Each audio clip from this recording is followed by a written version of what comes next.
లోకేష్ ని జాకీలతో లేపడానికే మహానాడు పెట్టారని అంబేద్కర్ కోనసీమ జిల్లా వైసీపీ అధ్యక్షుడు జగ్గిరెడ్డి ఎద్దేవా చేశారు. మహానాడును దగానాడుగా విమర్శించారు. లోకేష్ పై తీవ్ర వ్యాఖ్యలు చేశారు జగ్గిరెడ్డి.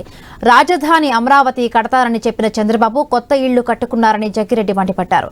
సంపద సృష్టిస్తారన్న మాటలు మర్చిపోయి అప్పుల ఏపీగా మార్చుతున్నారని ఆగ్రహం వ్యక్తం చేశారు.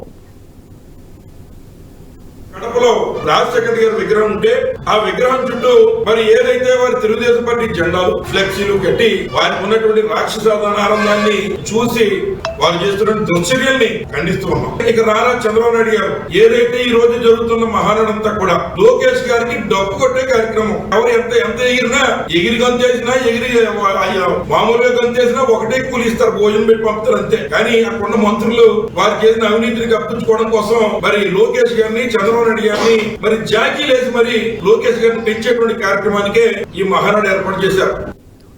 ఏదైతే